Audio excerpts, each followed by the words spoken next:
haven't seen it, well, we're gonna spoil it. Spoil it in your face. That's your warning. So if you get pissed, it's all your fault. Woo-hoo. Woo-hoo. Jamona.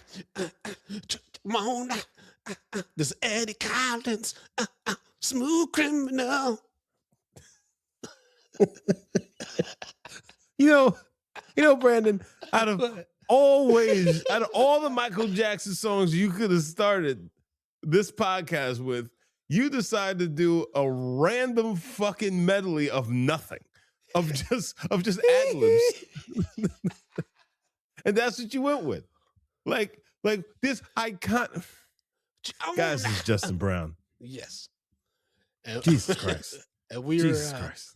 We're spoiling the 2026 film Michael, biographical film directed by Antoine Fuqua, written by John Logan, heavily produced by the Jackson Estate, which we'll talk about, starring Jafar Jackson as his late great uncle, Michael Jackson, Nia Long as Catherine.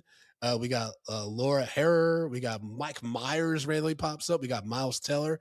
And of course, we got Coleman Domingo as Joe Jackson, looking crazy as fuck. And you know Joe Jackson was a piece of shit. Because, folks, I'm going to rip the Band-Aid off now. This movie is highly sanitized in regards to the Jackson family drama, Jackson family dynamics.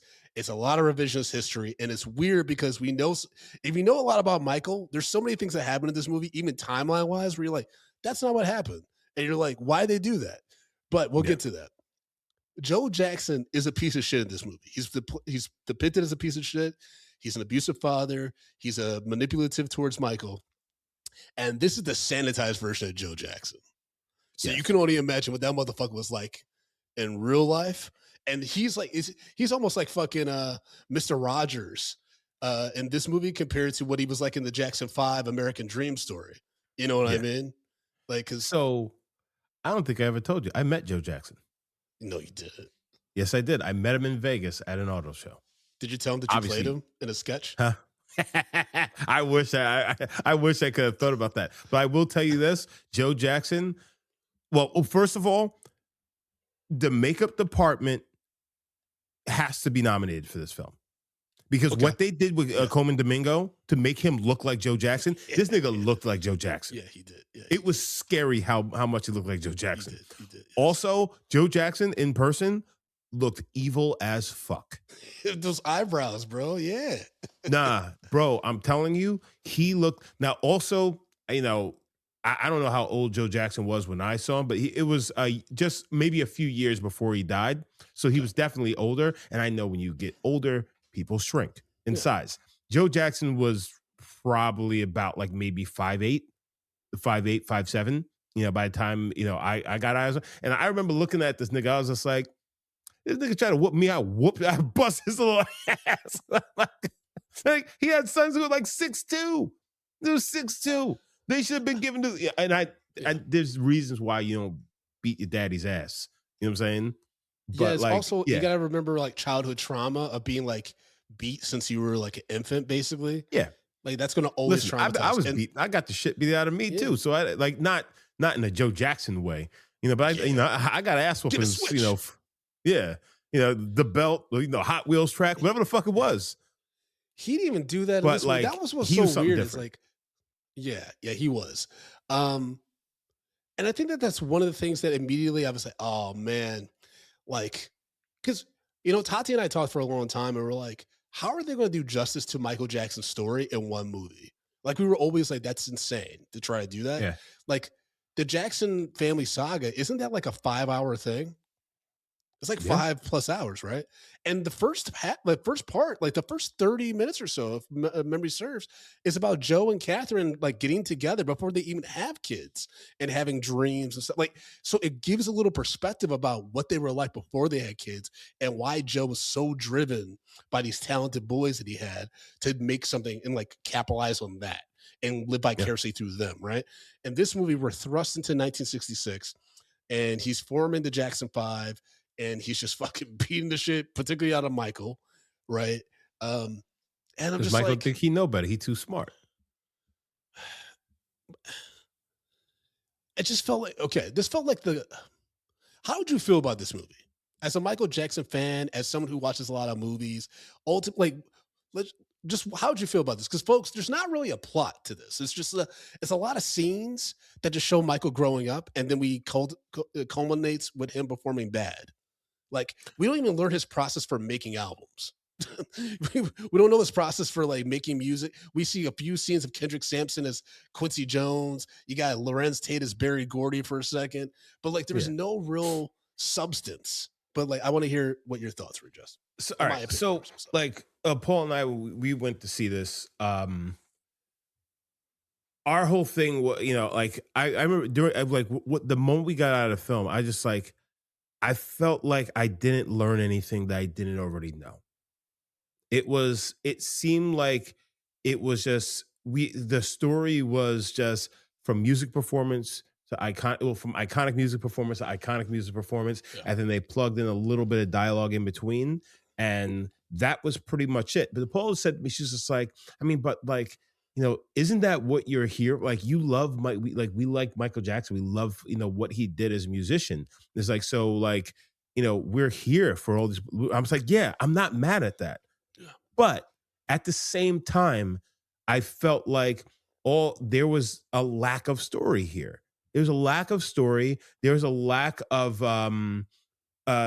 there's basically just no storytelling. And so like,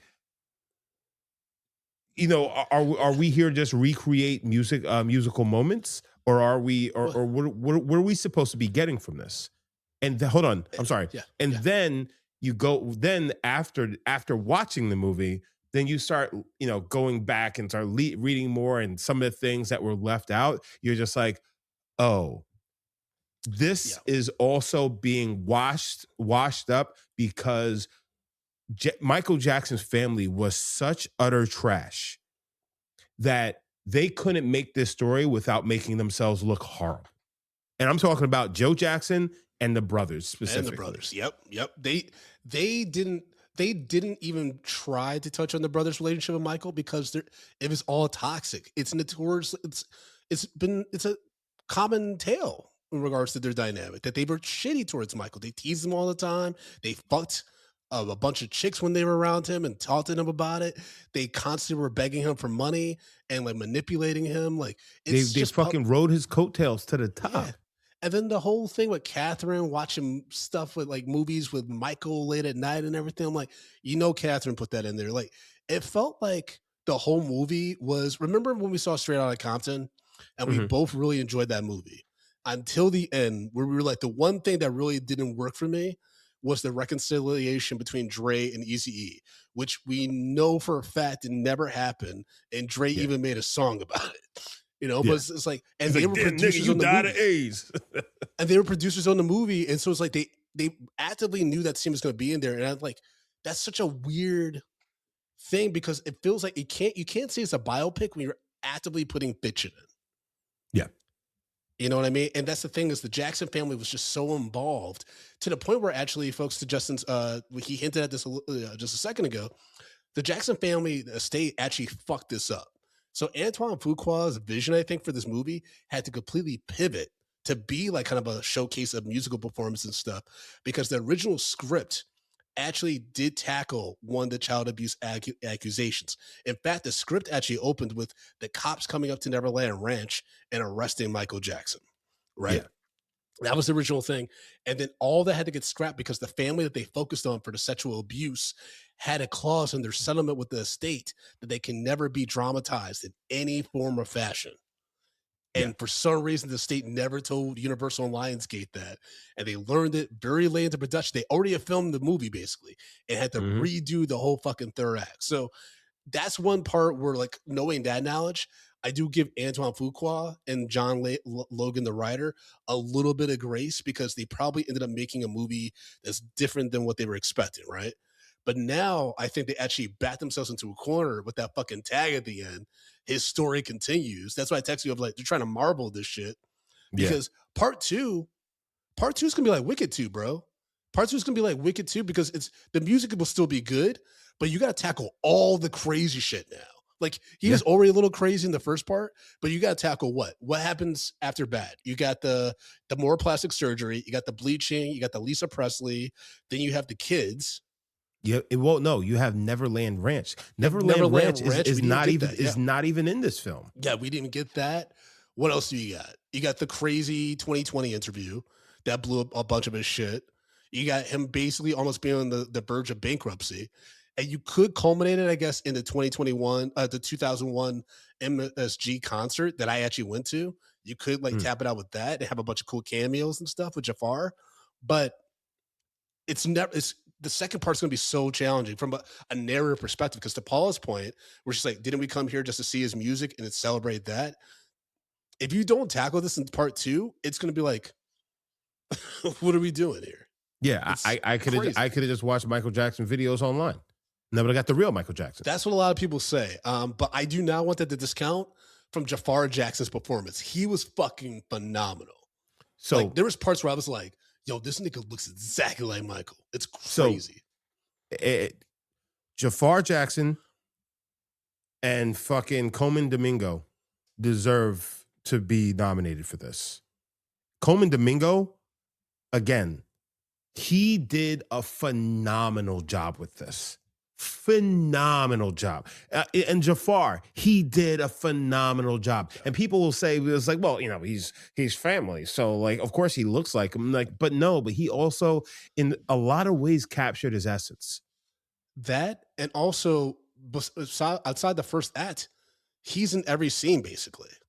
And he's Yeah. got to play Michael at different pivotal parts in his life, which had to be really complex because you have your knowledge of your uncle, you have your brother, your father's knowledge of your uncle, you have other relatives' knowledge of your uncle, and then you're trying to compartmentalize that, embody him. And mind you, this is his first feature film, so Yeah. he's top number one on the call sheet. That's a So, lot of pressure on top This of the this is the other thing. He's trying to he's grasping his uncle from like memories, but Michael's almost been dead for 20 years. Yeah.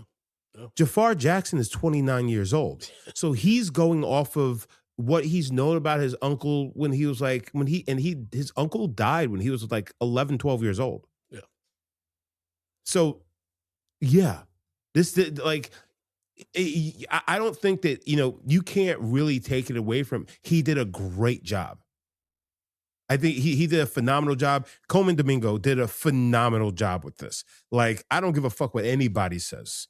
Okay. Like those like, and like some of the best acting that we've seen outside of like maybe Ray in a biographical film like this.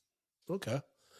Yeah, I'm a little bit more mixed on Coleman Domingo. I thought at times it was almost goofy. It was like really like over the top.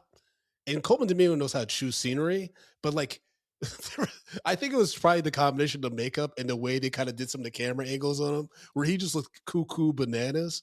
But this movie was just it felt weird because it felt incomplete in a lot of ways, and there was a lot of stuff apparently that got cut because of estate stuff. So Kat Graham, she filmed a bunch of scenes with Diana Ross, and that was cut due to legal issues. I guess Diana Ross is like, I don't want to be a part of this. Janet Jackson, Rebby Jackson, and Randy Jackson are not portrayed in this movie per their wishes. Because I was like, where the fuck is Randy? Like, he was a big part of like joining the group later. And of course, like Latoya is the only sister that exists in this world. And I think when you're starting off with that, when you can't even complete the family, because that was one of the notorious things about the Jackson family. There's so many of them. It was insane. It was They're like the Waynes. Yeah. They're the first Waynes. And also, you kind of backed yourself into a corner not being able to use Janet because, fuck, Scream. What are you going to do in part 2? Scream is one of the most famous music videos of all time. Thriller is number 1, but Scream, when that video first came out, that was iconic, bro. It still is.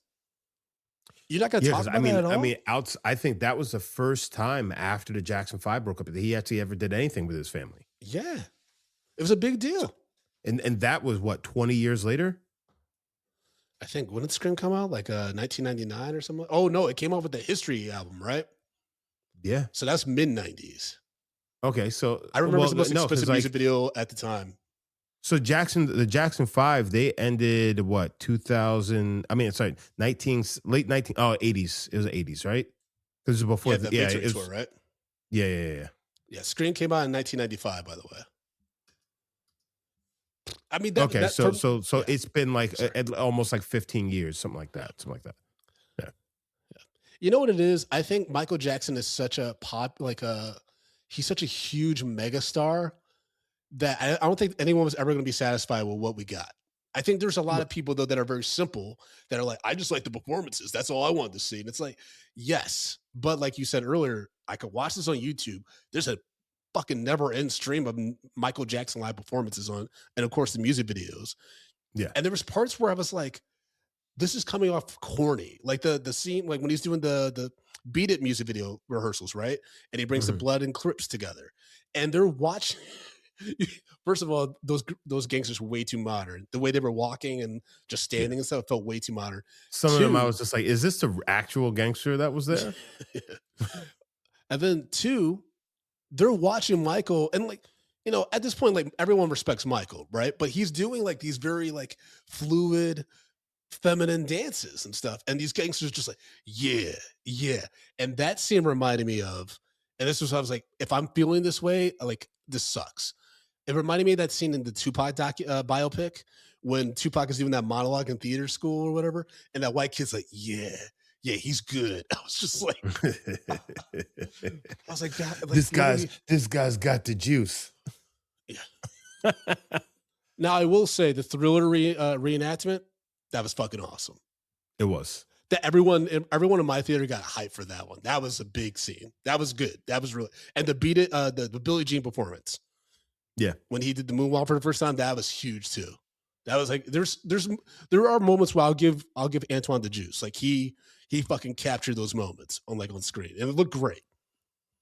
So, all right, it's funny because like again, like Paula was originally in the camp of this, like, okay, well, I mean, Wooder, it's like, we want to see his performances and things like that, but then it's just like all the things that were left out. It's almost like the facade wears off very quickly, and then you come down to earth. You're just like, wait, where the fuck was Janet? Because ever since we got back from watching this film, we have been talking about this film and things that weren't there, and it keeps up. It's like, why wasn't this in the movie? Why was this in the movie? Why wouldn't they touch on this? And that's the thing. Like, I think that when you watch the film, you're gonna be like, man, I'm having a fun time. Like, I'm really enjoying this.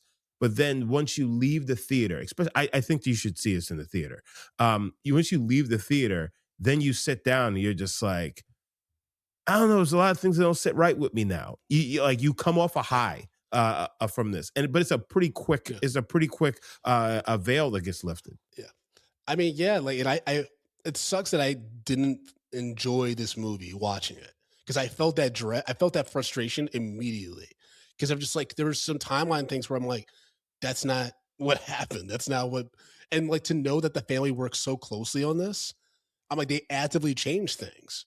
Like for a bunch of people pointing this out, Michael apparently didn't get bubbles till like the mid 80s, but they had him get him like in 1981 or some shit. Like they changed the timeline for that. People were like, why did they do that? Yeah, because he was at Neverland Ranch by the time Bubbles came in the Yeah. picture. And so like there's things like that. Obviously, like I already talked about, the Catherine scenes felt very forced. And then Catherine but standing up. Sorry. No, but I mean, also Catherine, the Catherine scenes, like there could be a veil of truth to that. That Catherine was Sure. a little bit of his protector, but she didn't stand up to Joe like that. No. And then also her standing up to Joe in that last part, I was like, we all know Catherine was a notorious pushover. That's not, the nicest thing to say, but it's been documented that she was very much like, I can't stand up to Joe. I'm afraid of Joe just like everybody else. Yeah. Not saying that's right, but I'm like, don't add this scene. Because then Yeah. where were you 10 plus years when shit got really crazy? Like, what are you talking about? Yeah. We used to talk about beating him for fucking dropping out of the Jackson 5. Yeah. Also, I didn't know Michael Jackson had a handler that had been around with him since he was a kid. The light skinned dude that's like driving him around and stuff. Yeah, I know. I couldn't remember his name. So they just kept doing these close-ups on this guy. I'm like, who the fuck is this dude? Like, it gave me creepy vibes. Like the Bill. way that the actor played it and the way that they staged those scenes was very unsettling. I was like, this, I don't like how this is going.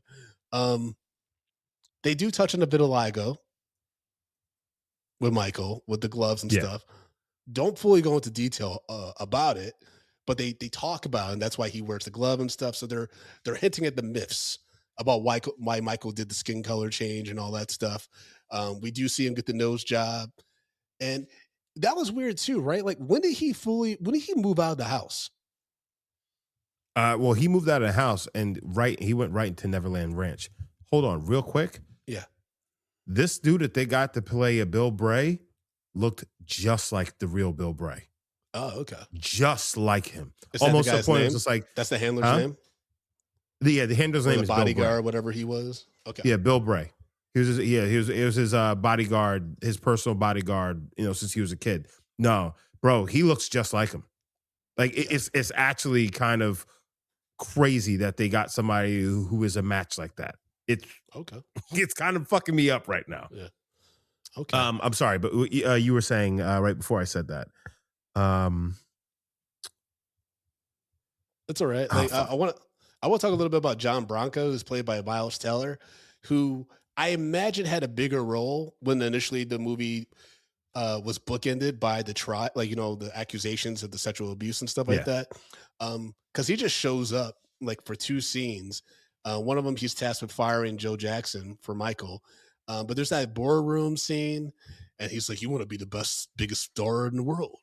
And Michael's like, "He's my guy. Everyone leave." It was just like, apparently John Branca is a producer on this movie, so he's like, I mean, I have to be in the movie. You gotta put me in the movie. I'm here, right? Like, you know what I mean? We never got any real moments with like these iconic people that like came in and out of Michael's life, like Quincy Jones, Barry Gordy. And I don't know if that's because like the state, like those people's estate didn't sign off on it and stuff, but we did get a crazy ass Dion Cole as Don King in one of the craziest big belly things I've ever seen. That could be what fucks up makeup. Honestly, he looked though, crazy as Don King. he looked a little crazy, but at the same time, it worked. I think it worked. I hated it. It was just like Dion Cole. He wants to chuckle the whole hold time. Hold on. Do you hate it because it didn't work, or do you hate it because it's just Dion Cole and you just don't see him as in playing in a serious role like this? No. I can always like Dion Cole. Like I've seen some darkness in him and stuff, but like he kind of looked like Don King. It's just that Dion Cole. Why you mad because at it? Dion Cole, the way his voice was and his smirk, it looked like Dion Cole. Because I watched enough Dion Cole stuff from his podcast and everything like that. It looked like Dion Cole was talking to Coleman Domingo and kind of doing this like, "Nigga, I can't believe I'm in the Michael movie playing Don King." Like that's the vibe he gave in that scene. It was just like incredulous, like, "I can't believe I'm doing this. I'm Don King." But at the same time, all right, how much have you seen of Don King? I remember seeing a lot of promo videos when he was doing the Mike Tyson fights in the 90s. Yeah. I haven't watched that movie with Ving Rhames in a while. No, well, I mean, I'm talking about like, look at some actual videos of Don King and like who that guy fucking was. Dion Cole wasn't that far off. Okay. He really wasn't that far off. His performance wasn't bad. But I'm glad that you brought this up because this is something that I didn't know. And like, first of all, I was just like, all right, Don King, what the fuck is up with this? Right? I didn't realize that Victory Tour was a big ass fucking scam. And that Don, great. No, niggas about to learn, nigga. So basically what Don King and Joe Jackson did, they turned the whole fucking thing into a fucking scam. So basically you had to send them a money order for $120. Now $120 in the early 1980s is obviously a lot more money than it is at that point. Now, once you did that, it's Taylor Swift prices right now. So you put yourself into a lottery to win 4 tickets to the thing, right? Now they held on to your money order if you didn't win. If you won, you got 4 tickets or whatever. But either way, they basically put that money and they put it into an account, and they held that money in the account for X amount of time, to the point where they made about $7 to $10 million just off the interest. Wow. And most people didn't get shit, right? So at one point, Michael Jackson figured out what the scam that was going on, and then he came out. He was just like, "Hey, this whole money order thing, please don't do that. We're not doing that anymore. Nobody send money or whatever." And then because he realized that Joe Jackson, Don King, was fucking over his fans, which he built through Thriller. Like basically, they used Thriller's success to run the scam on everybody. Yep. So then he was just like, for this tour, I'm getting $5 million. I am donating every last penny I make from this tour. Is $5 million to fucking charities, to children's hospitals, burn victims, things like that. So he donated it all. His brothers did not do that. They each got $7 million each from that tour. Michael's only making $5 million because it's like, well, Michael, you don't really need the money. The brothers need the money. So he was getting less than them, yet he was the draw. Yeah. So like that whole concert was a scam. So I understand why they put Don King in there, but also I'm like, if you're not gonna fucking tell us why the fuck Don King is in this movie, even though we all know, most people know that Don King is one of the biggest fucking swindlers of this fucking 21st century, outside of fucking Donald Trump, it's just like, why bother? Yeah. Why bother? Because they're protecting the family. And that's fucking bullshit. Like, that's the kind of shit that pissed me off. Also, why didn't we put in the fact that fucking Michael Jackson was engaged to fucking Diana Ross? Yeah. Yeah. I mean, maybe they did and they just cut the Cat Graham scenes. I don't know, man. The reason why is because Diana Ross started catching a bunch of flack off the fact is it's like, hey, you knew this kid since he was a fucking baby, basically, and you've groomed him. And then she was just like calling off the wedding, and she ran off and married the white dude. Yeah. But it's also Diana Ross. Like, I'm not going to say no to Diana Ross. Come on now. No, but that's the thing. But she also known him since he was like fucking 10. Yeah. And he didn't know her. She's 20, and she's 24 years old. Yeah. And then she waited till he got older and she fucked him. You know what? You can't have to say, you got to have the same smoke for everybody, okay? Because people didn't say that about Anakin Skywalker and Padme. That little nigga, those are fictional characters. There's a fictional character. Brandon, stop it. Those are fictional characters. We're talking about, this is real life shit that actually happened. Again, like you said earlier, if you're gonna make a biography, let's like tell the fucking story. But everybody's trying to fucking scramble to make themselves look good. But this is the same thing I said about Elvis. The same shit I said about Elvis. The family gets involved. They're not gonna give the people the real story because everyone's just trying to protect the bag. And that's why Janet's not in this shit. Because she's like, y'all have leached off of Michael's name your entire fucking life. Let him rest in peace. Fuck you guys. And I get it. Yeah, to that point, Van Lathan on Higher Learning, he said something similar where he said, or maybe it was Rachel Lindsay, but one of them said that this movie felt like, because it's, the Victory Tour, it's like, hey, your brother needs this. The family needs this. Mm-hmm. And they said that's how it felt with the motivation behind this movie. Like, the family needs to make some money. Yep. Because with the kids, the estate goes to them and Catherine. So, and if the kids now kind of get the majority of it, Catherine maybe gets like a small percentage, and she's got to try to divvy that up between how many brothers?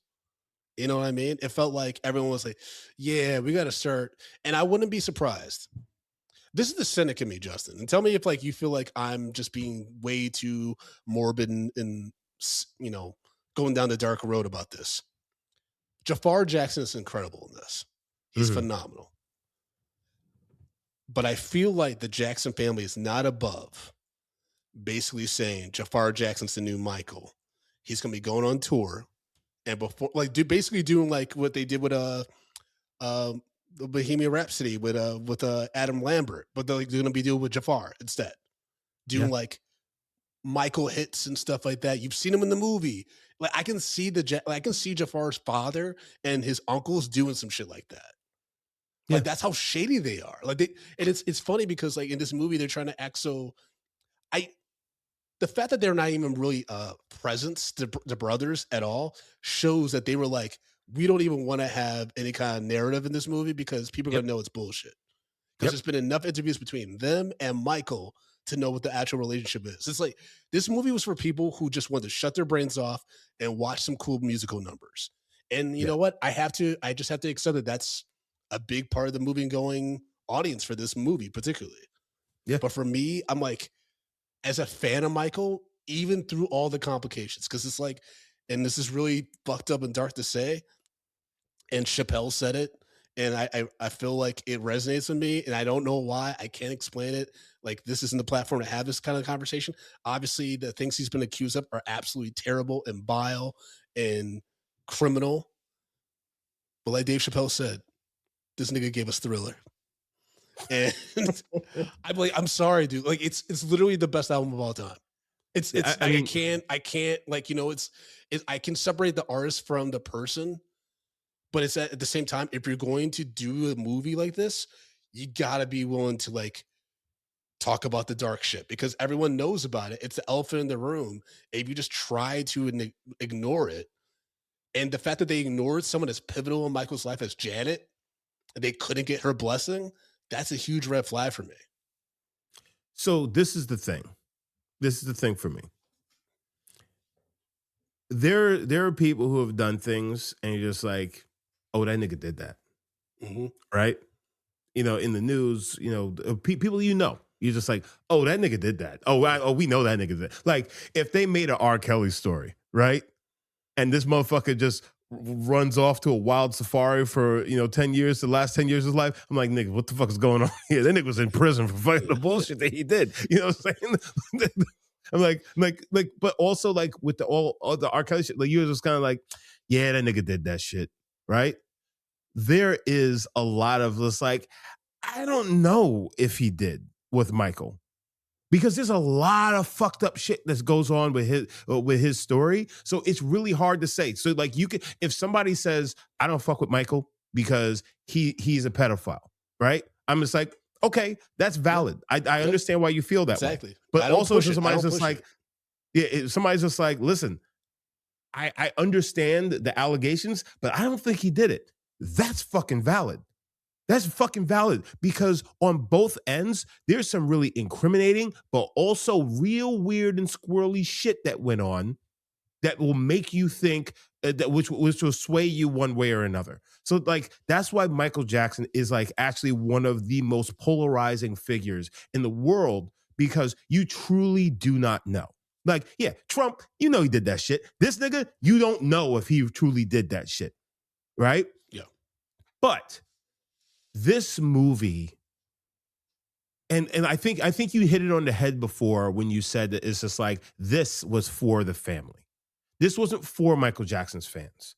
This wasn't for like, yeah, some of this was fan service, but mostly this was a money grab for that fucking family who just wants to just get every little last bit out of it while they're still alive, so they can go off into the great light.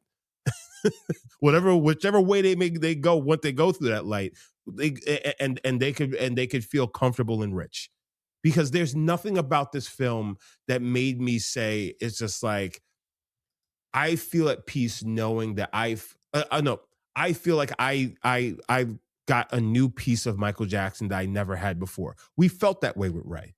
We didn't get that with the Elvis film either, but like Or the Freddie Mercury one. Yeah, that's the thing. It's like yeah. I mean, so like the but like the Freddie musical Mercury one, biopic, I would say, understand that one more than this one because there's just like, hey, we don't want to go into the whole AIDS thing. We don't want to get into all this. I know, but it's just like because also friendly. Freddie Mercury was kind of hiding that life from them. You know what I'm saying? So it's like I don't know how much they truly know about like the shit that he was really doing. Tatiana brought up that point about Michael. She actually, and for me, again, it's like, well, this is for the family. It wasn't for Michael and his fans, right? Mhm. Where she was like, maybe the family doesn't know his process. They didn't know his creative process when he was making these albums and stuff like that. Quincy Jones is gone. Berry Gordy's gone. She's like, maybe they just didn't like have the resources. But I'm like, but that's what you do when you're putting the story together. Because I would have been so fucking happy if this movie was just about the making a Thriller. Wait, hold on. Barry Gordy's not gone. I thought he died. No, He's still living. Oh, He's 96 years old, man. I mean, damn, bro. My bad. Yeah, when we said Barry Gordy's, I'm just like, no, he ain't. Correct. I stand correct.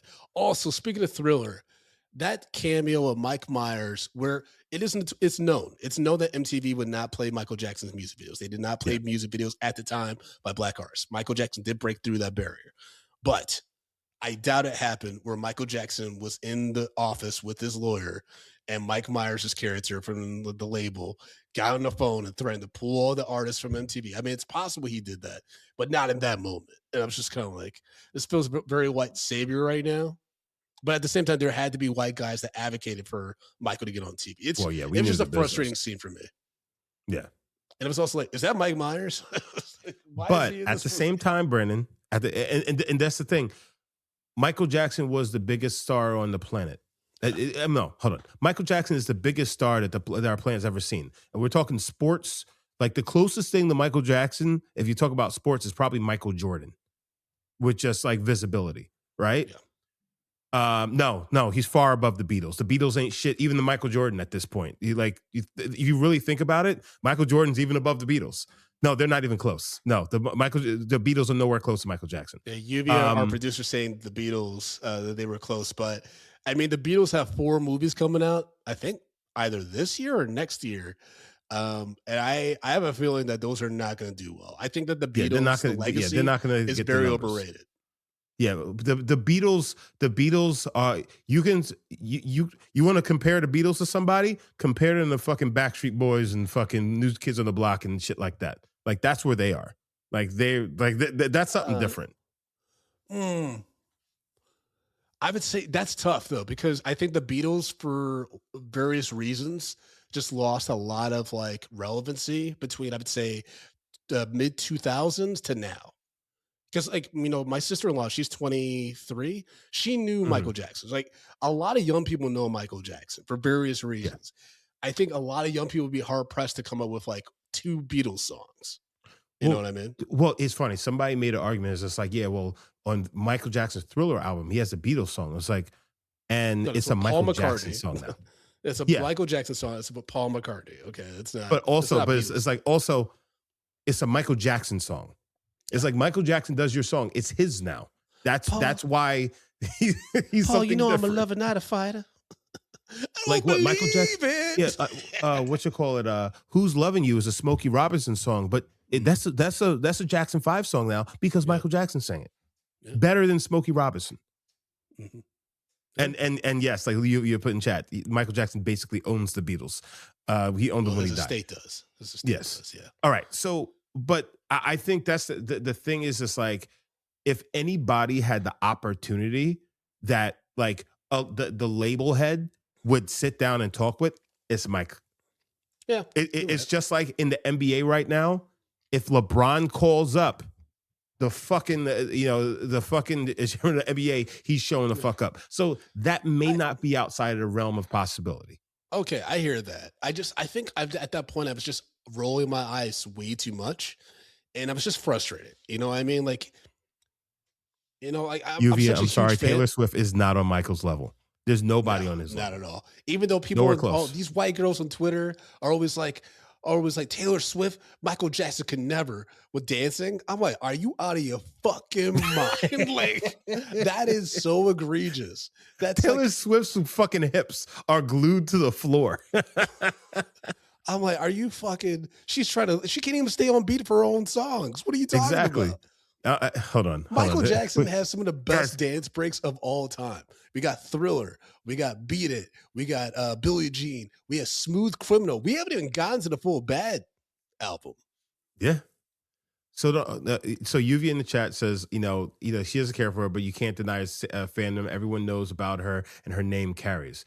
Yeah. We'll see in 20 years if it still carries. That's because of social media. Michael Jackson has been dead for 17 years, and Axel is talking about Michael Jackson. And we haven't really talked about Michael Jackson in our house like that, like crazy. Yeah. I'm telling you, Michael Jackson was different. He was different from when he was 11 or 10 years old when he jumped Yeah. on the scene until when he died when he was 50. He had a 40-year fucking chokehold on the world, but his chokehold really went crazy when he hit about like 20, when he did when Off the Wall came out. Yeah. So Don't like stop Michael till you get Jackson is enough. like, there's nobody on his level. Like Taylor Swift is nowhere close. She has to stay on top for like the next like 40 years to hit Michael Jackson's level.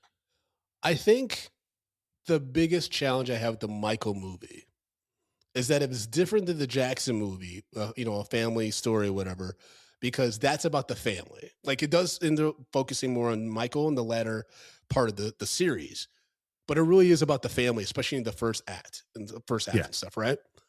This movie is supposed to be focused on Michael. We, like you said earlier, we don't learn too much about Michael. And the thing is, Michael Jackson is such a character. He's such an alien type force.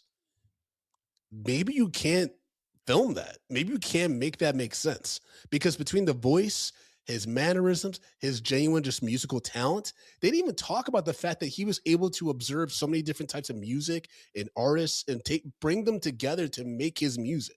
You know what I mean? Like the riffs that he does on like don't want to be starting something to getting Van Halen or whatever to do the riff on Beat It. Like things like that. We didn't get any of that. We didn't get any of that inventive streak of his.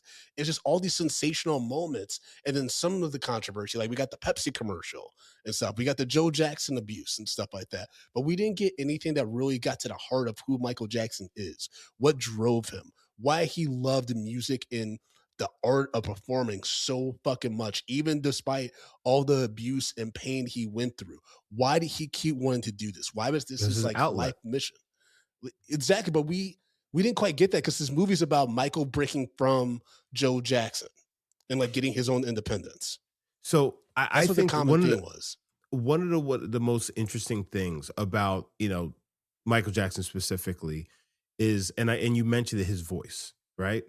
So a thing that like people, so obviously Michael Jackson came about and they started getting big when he was 10, 11 at that age. He said he was 8, but it was at a point, especially in the 60s, and the black family, and this at this point Michael Jackson was black, right? So end of the 60s, and he's coming into his own.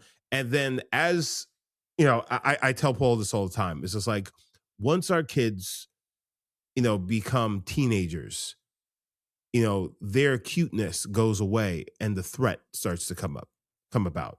You know what I'm saying?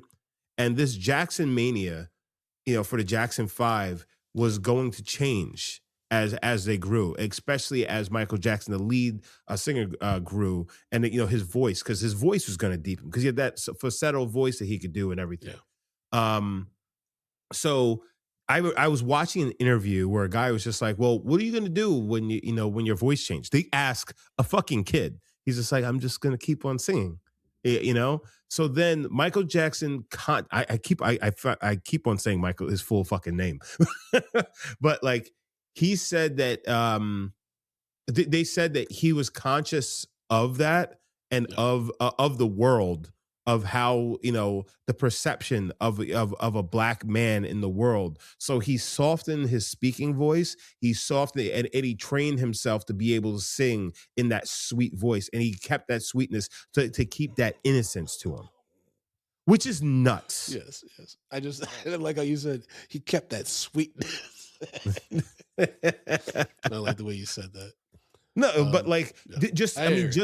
just having just even that being in the movie, like that's something that people are just like, oh wow, that's pointing on something that's very specific to the African American race or black race, in this country, that nobody else would understand. But that's a pivotal moment to be like, hey, this is what he had to do. This is how ahead of the game he was. This is what he thought about. And like that's something that should have been in this movie, that would have just, because because of who this person was, you have opportunities to break down barriers, because people will just his name opens the doors. And like they didn't go there because they're too selfish and they're thinking about their fucking they're thinking about a paycheck. And that's the thing that bothers me about it. Except for Jafar, because you do not pull out this performance if you do not like live and breathe Michael Jackson. Like Yeah. I felt like he embodied his uncle, and that's such a we've seen so many people try to do this role and fail Yeah. spectacularly. Now, Yeah. what that means for part two, because that's when you get to the real nutso Michael, where he was in a bad way, you know, like with the paparazzi, with the behaviors. That's when a lot of the scandals started coming out and stuff. He did that crazy 2020 interview because I remember that's what kind of turned the tide on the people initially. There was a lot more people that were like, he didn't do this shit. It's all money grab from the families. When he had that 2020 interview and he was holding that kid's hand and he's like, who's Jack the Ripper in the room with the kids? Like when I'm alone in the room with a kid and stuff. That's when it was like even me, I was like, oh fuck. I was like, God. Yeah, it's like this It doesn't was, make you look good, buddy. it was like when R. Kelly got interviewed, it's like, do you I like got teenage 19-year-old girls? friends. He's like, do you like teenage girls? Like, define teenage. Like, what? I got 19-year-old friends. Oh my God. that was the wildest fucking Yeah, thing. so Just say no, nigga. Just say no. He's so bad at interviews. He's so bad at them. Justin, are there any letterbox reviews for Michael? Oh, you know there are. All right. Oh my God. That's so good. Okay, up first we have Julia, but it's an accent mark, so you call it Julia. Julia writes, better to create a playlist on YouTube with his performance music videos and watch it. 2.5 stars. Yep, figured that we were going to get that one. All right. I don't know why this is okay. Up next, we have Coco. Coco says, whoever wrote the music for this is a genius. 3.5 stars. Okay. Duly noted. All right.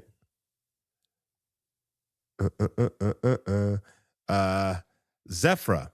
She wrote, I didn't want to say it at first, but after watching biopics about Johnny Cash, Freddie Mercury, Elvis, and now this, yeah, fathers are always the problem I fear. 2.5 stars.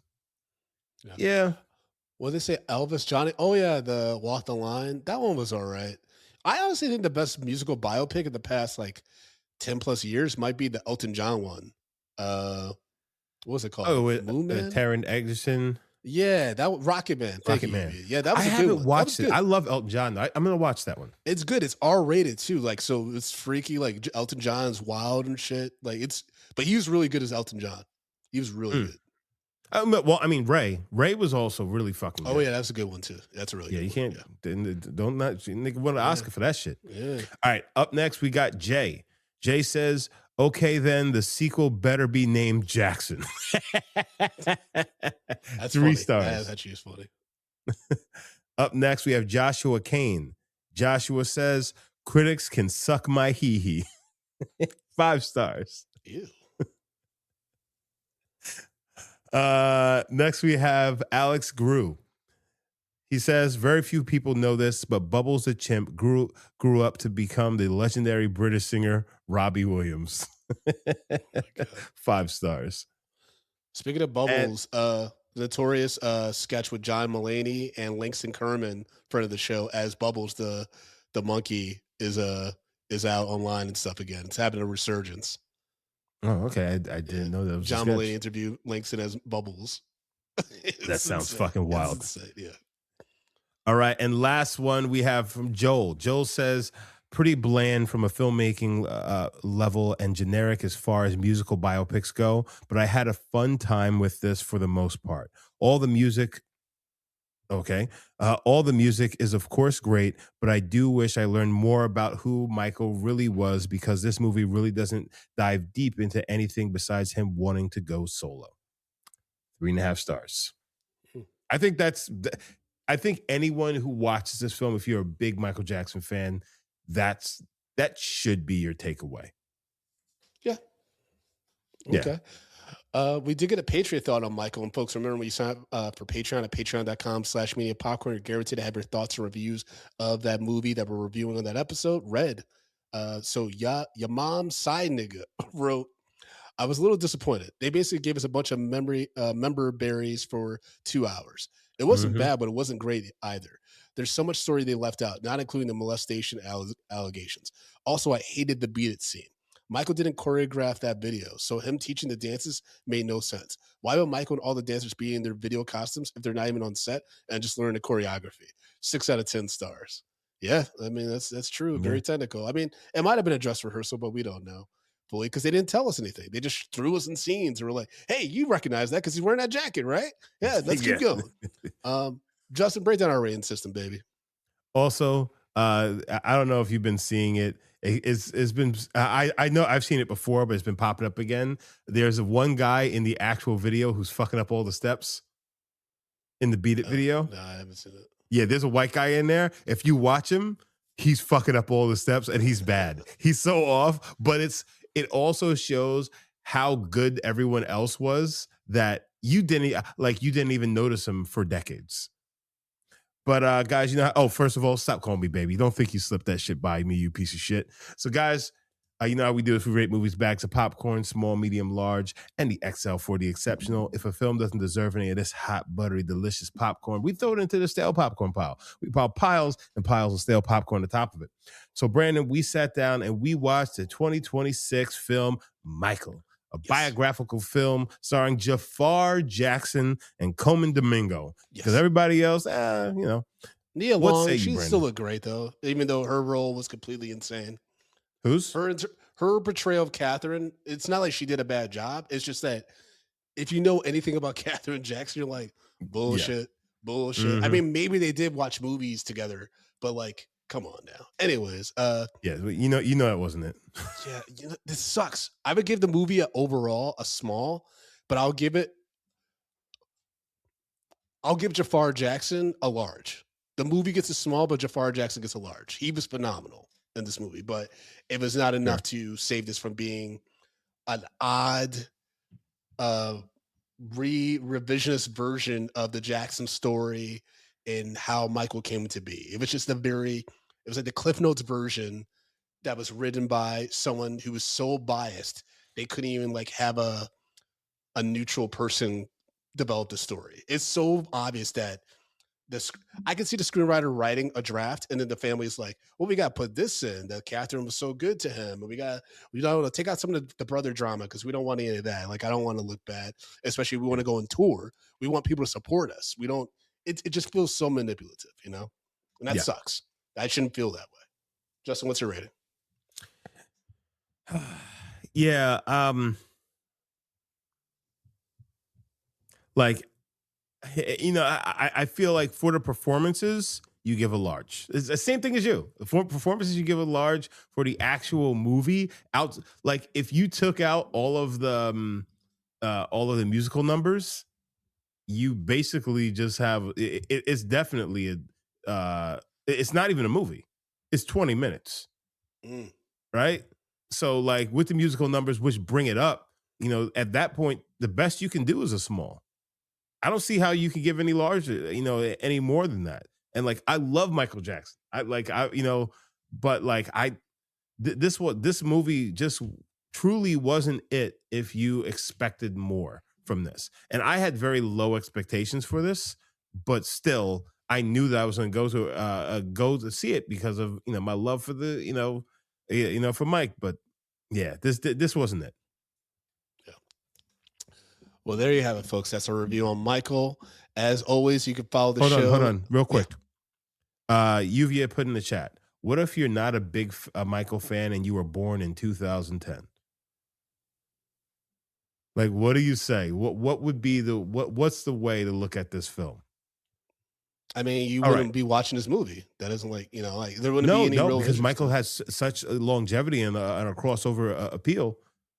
You know what I'm saying? Like, did people like I said, Axel knows who Michael Jackson is, and he for some reason he thinks that "Pump It Up." He keeps on saying some "Pump It Up" thing, and he says this is a Michael Jackson song. I'm just like, no, it's not, nigga. Never heard that one before. But I don't know. I think that for people who know less about Michael Jackson and you just want to discover his discography, you'll probably enjoy this because you get a glimpse of some of those performances. You could go back and watch them on YouTube and things like that. But even so, you're not learning more that much about the man. You know what I'm saying? And then once you start digging in online, you're gonna see all sorts of shit. So you'll never be able to decipher. This was the one opportunity I had to make like a linear narrative of Michael Jackson, and they failed at that. So like I would say, like, if you don't know the character, if you don't know the man, I would probably say maybe this is a medium for you.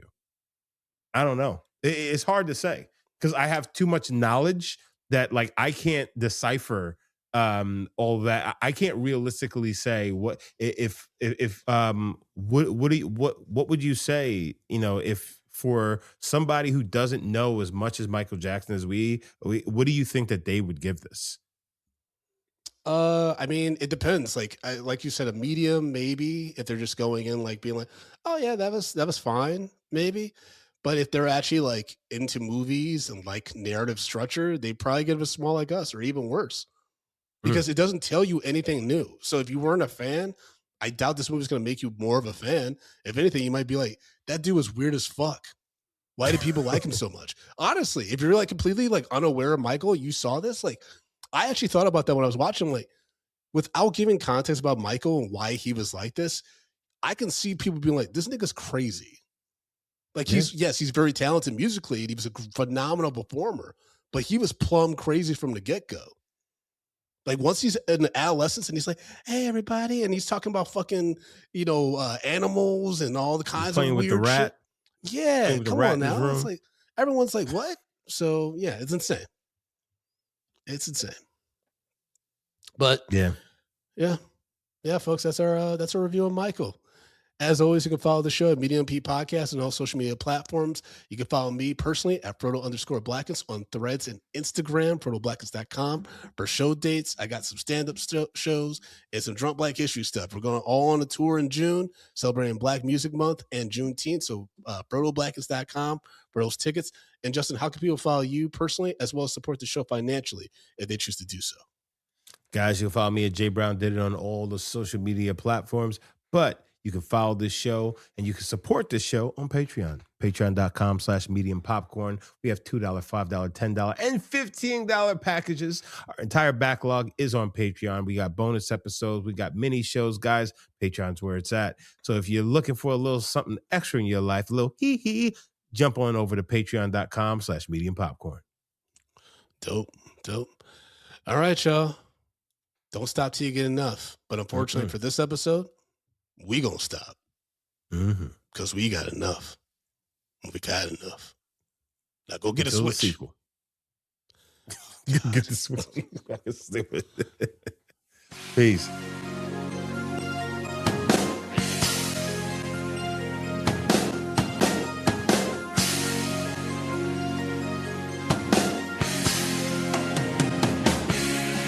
Medium popcorn. We are two niggas spoiling movies. Yeah. Brandon Collins, that's me. And Justin Brown for your movie needs. Medium popcorn. Woo! You haven't seen it, well, we're gonna spoil it. Spoil it in your face. That's your warning. So if you get pissed, it's all your fault.